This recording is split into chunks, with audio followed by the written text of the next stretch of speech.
Fala família Liga, Igor falando, e hoje a gente vai dar uma olhada em alguns indicadores on-chain. Tem um tempo que eu não faço uma análise on-chain aqui mais completa no canal, então eu separei aqui alguns indicadores que a Glassnode soltou na última segunda-feira para a gente fazer uma análise do que está acontecendo numa visão macro do mercado. Sem mais delongas, vamos pro vídeo. Então sejam muito bem-vindos de volta. Se você não é inscrito aqui no canal, se inscreve e ativa a notificação para você não perder nenhum vídeo assim que ele for pro ar. Fora isso, dá uma olhada no nosso clube de membros, o link tá na descrição do vídeo. A gente tem lives exclusivas para os membros, vídeos todas as semanas, pelo menos 2 vezes. Fora atualizações diárias lá de longo prazo, de price action pelo Rodrigo, entre muitos outros benefícios, o link tá na descrição do vídeo. Mas vamos começar então. Hoje a gente vai analisar aqui alguns indicadores on-chain. Tem um tempo que eu não faço aqui, que eu não mostro aqui alguns indicadores interessantes, e eu peguei o relatório que a Glassnode solta toda segunda-feira. É um relatório gratuito e ela pega ali então os principais pontos que aconteceram na semana. Vamos dar uma olhada nesse relatório, começando aqui sobre um marco muito importante que o Bitcoin alcançou há alguns dias atrás, algumas semanas atrás, que foi o marco de 19 milhões de Bitcoins minerados, existentes. Então é sempre bom às vezes a gente dar essa visão macro da coisa, porque a gente fica muito focado às vezes no curto prazo, fica muito focado ali olhando só o micro, só que você nunca pode se esquecer do macro, você nunca pode se esquecer de que o Bitcoin é um ativo completamente escasso e que a demanda por ele aumenta a cada dia. A gente tem aí exemplos claros de notícias cada dia, mas a gente vê alguma grande empresa, algum grande jogador adotando o universo de criptomoeda de alguma forma. Então a revolução está diante dos seus olhos, isso é muito visível, mas não se muda o mundo do dia para a noite, da noite para o dia. Isso exige tempo e o Bitcoin vem alcançando esse objetivo com apenas 12 anos de vida, 13 anos de vida. Então nunca se esqueça de olhar o macro. A gente tem aqui, por exemplo, essa linha azul é justamente a emissão aqui que a gente tem de Bitcoin ao longo do tempo. A gente começou com 50 Bitcoins por bloco minerado, depois 25, depois do primeiro halving aqui em 2012, depois do halving de 2016 a gente foi para 12,5 e no último halving que a gente teve em 2020 a gente foi para 6,25 e a gente sabe que o próximo halving está estimado aí em 2024. E a gente vai ter mais um corte de 50% na oferta, mais um corte nessa emissão de novos bitcoins. Então a gente chega a 90% da oferta disponível, que vai ser de 21 milhões. Atualmente a gente já tem então 19, então a gente tem aí 90% mais ou menos da oferta disponível. E a gente fez isso em apenas 13 anos. Então nos próximos 100 anos vão ser minerados aí, 120 anos na verdade, os próximos 10% da oferta. Estima-se que os 21 milhões de bitcoins serão minerados até o ano de 2142. Então, acho que não vou estar mais aqui para ver, mas com certeza aí a gente sabe que então ao longo do tempo cada vez mais Bitcoin vai ficar escasso. Sendo que por exemplo, desses 10% que faltam, se eu não me engano, nos próximos 15 anos já vão ser minerados mais de 90% desses 10% que faltam.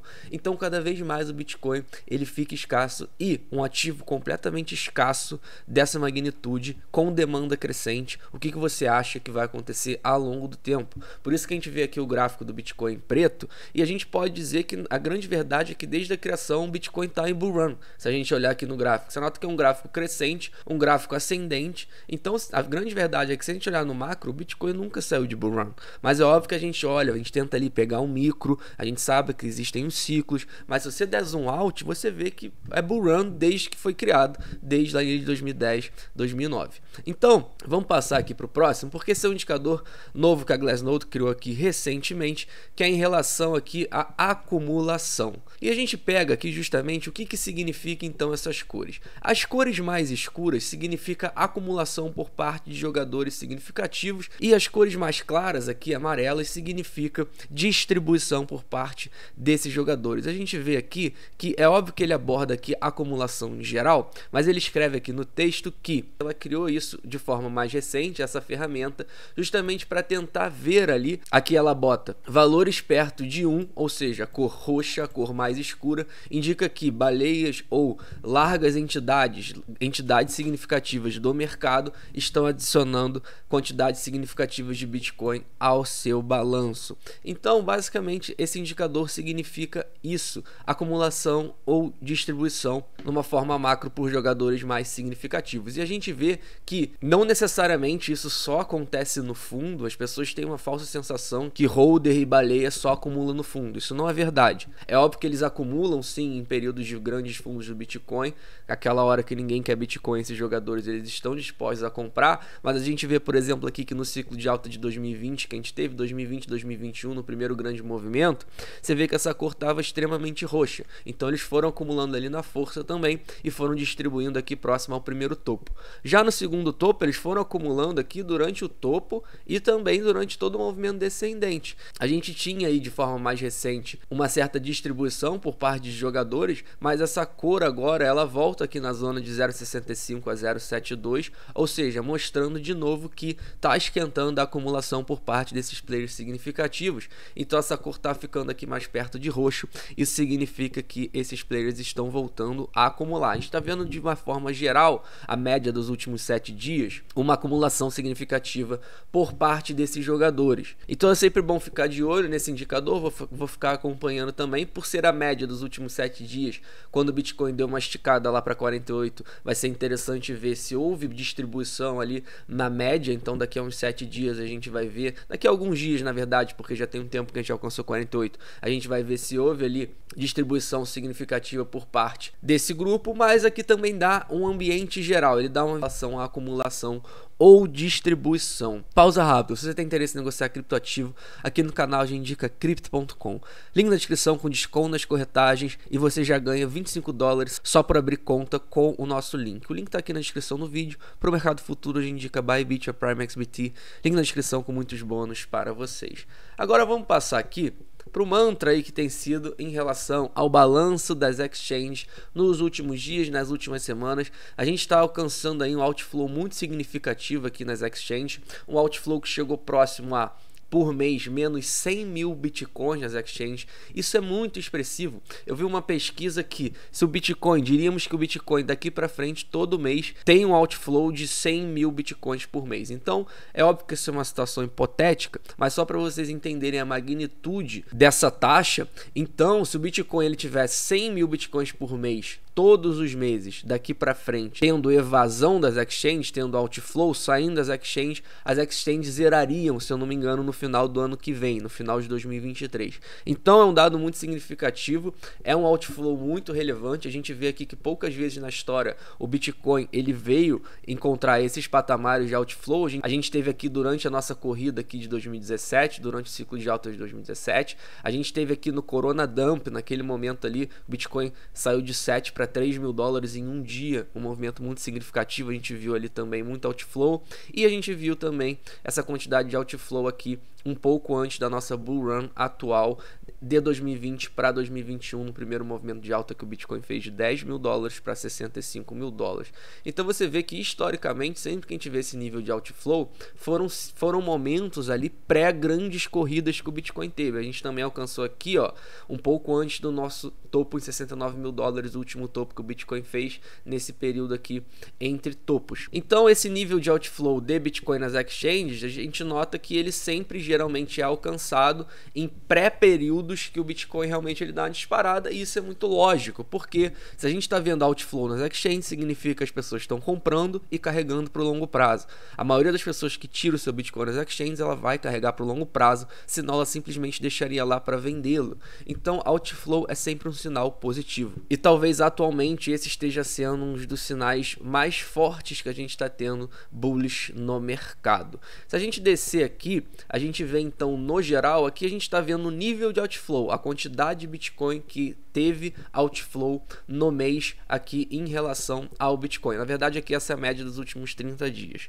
Então aqui a gente está vendo o total de oferta que tem dentro das corretoras. Então se a gente somar aqui o total de todos os bitcoins que estão dentro das corretoras, vocês veem que a gente alcança aqui um valor de mais ou menos 2,5 milhões de bitcoins. Só que agora, com essa evasão aqui recente, com esse outflow significativo que a gente está tendo, na verdade desde 2020, se a gente pegar desse período aqui para cá, vocês notam que o Bitcoin ele perdeu aqui um valor, ele perdeu aqui como se fosse um suporte, ele perdeu um um nível aqui que é justamente de 2,5 milhões de Bitcoin, que ele não perde, ou seja, que ele não tinha esse tão pouco nível de Bitcoin dentro das exchanges desde aqui de 2018. Então, desde setembro aqui de 2018, entre 2018 e 2019, desde então, nós temos 4 anos praticamente que o Bitcoin ele não alcança um nível tão baixo de Bitcoin dentro das exchanges. Então, isso é um nível muito significativo, só para vocês verem aí a violência desse outflow e dessa possível acumulação, porque mais uma vez,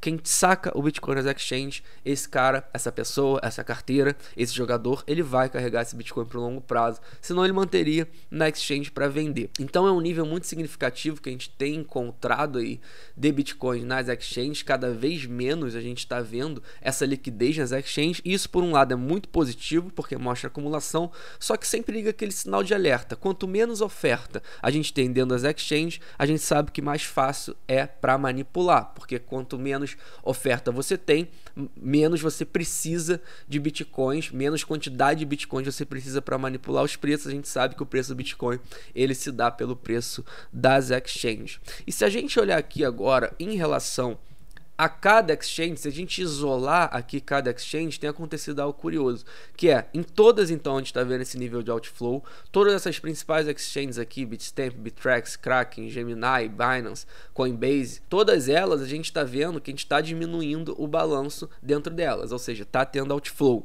E principalmente a Binance, que é difícil a gente ver esse outflow na Binance. A gente já sabe que a Binance é, por grande maioria de pessoas físicas, que muitas vezes não tem uma hard wallet, não entende ainda. As pessoas novas que chegam tendem a chegar pela Binance, que chegam no mercado, eu quero dizer. Então, mesmo da Binance, a gente está vendo um outflow agora. Mas o mais interessante, eu já falei isso algumas vezes aqui no canal, que desde janeiro de 2021, como a gente pode ver aqui, desde o início de 2021, a gente está vendo um movimento na Coinbase, um movimento mais forte entre todas as corretoras em relação ao outflow. E a gente sabe que é na Coinbase que as grandes instituições, os grandes jogadores que utilizam ainda de corretoras e não o mercado de OTC para comprar bitcoins, a gente sabe que nos Estados Unidos, esses players, grandes jogadores, eles usam a Coinbase. Então, desde 2021, a gente está vendo um movimento tão expressivo de outflow da Coinbase especificamente. Isso, com certeza, é um sinal muito positivo, porque mostra que as instituições, elas estão acumulando Bitcoin fortemente. É óbvio que a gente já sabe disso. Você que acha que isso não está acontecendo, você está querendo fechar os seus olhos para o óbvio. A gente sabe que instituições estão acumulando Bitcoin desde 2020 de forma mais forte, desde a MicroStrategy, tudo que a gente já sabe, a gente viu esse movimento institucional vindo mais forte do mercado, e esse outflow aqui da Coinbase é algo que deixa isso de certa forma mais evidente, é algo que você consegue enxergar assim de forma mais clara, que é muito claro que se a gente está vendo um outflow tão significativo na Coinbase, e muitas vezes aqui contrário das outras exchanges do mercado, principalmente aqui na Binance, que por sua grande maioria é de pessoas físicas, então você vê claramente aqui essa acumulação institucional. Por fim, eu achei esse indicador aqui muito interessante que a Glassnode bota aqui, que é o seguinte: aqui ela mapeia os endereços que compram mais de uma vez Bitcoin, compraram mais de uma vez Bitcoin, então é um endereço que tem historicamente mais de um depósito dentro dele e que nunca vendeu Bitcoin. Então esses endereços são chamados de endereços de acumulação. Então é como se fossem carteiras ali que seguem em acumulação, porque ela teve mais de um depósito dentro dela de Bitcoin e nunca vendeu Bitcoin. E aqui essas barras amarelas significa a quantidade de Bitcoins total, a oferta total de Bitcoins que tem dentro dessas carteiras. E a gente nota que desde 2021, aqui outubro de 2021, isso é crescente, mostrando que essas carteiras que têm o histórico de nunca vender seu Bitcoin e de uma acumulação de Bitcoin, isso mostra que essas carteiras elas aumentaram aqui de forma significativa, que mais ou menos 10% da sua oferta total de Bitcoins que tem dentro dela, mostrando então que o número de endereços que acumula Bitcoin cresce e também o total de oferta que tem dentro deles. Isso é um dado também bullish. Então, apesar do mercado estar vivendo ali um certo nível de instabilidade, um certo nível de decisão, que eu até tenho explorado mais nos últimos vídeos, a gente sabe que isso é uma visão micro da coisa. A gente sabe que isso é uma visão, talvez para encerrar esse ciclo de alta, caso o Bitcoin faça um movimento descendente, ou talvez para concluir um novo topo histórico antes do halving em 2024. Tudo isso a gente tenta ver para ver um micro, mas às vezes quando você dá um zoom out e você entende o que está acontecendo no macro, quando você pega esses indicadores aqui de forma mais clara, quando você pega a escassez do Bitcoin, que foi o primeiro indicador que eu mostrei para vocês, você começa a entender e ficar tranquilo de que a revolução está diante dos seus olhos. É uma questão de tempo. É óbvio que a curto prazo a gente vai tentar sempre mapear os ciclos para aumentar a nossa quantidade de Bitcoins, mas a gente sabe que a gente está falando aqui de um ativo que tem muito valor e que, mais uma vez, eu até brinquei também no início desse vídeo, se a gente vê desde 2010, a grande verdade é que o Bitcoin está em bull run contínua. O Bitcoin ele só ganha valor ao longo do tempo, cada vez fica mais escasso. A tendência é que, se a gente manter ali essa demanda cada vez maior com um ativo que cada vez fica mais escasso, é economia básica e demanda crescente com oferta limitada. Vocês já sabem o que acontece. Então, se você gostou desse vídeo, deixa o like, ativa a notificação, ajuda muito o nosso trabalho. Mais uma vez, dá uma olhada no nosso clube de membros, o link está na descrição do vídeo. Eu faço atualizações diárias lá para os membros, o Rodrigo também, com algumas análises de price action, entre vídeos exclusivos, lives exclusivas, outros benefícios. O link está na descrição do vídeo. Por fim, não sou conselheiro financeiro e nem estou aqui para fazer você gostar de Bitcoin. Afinal de contas, se você não gosta de Bitcoin, o azar é seu e não meu. Tenham todos um ótimo dia e até amanhã.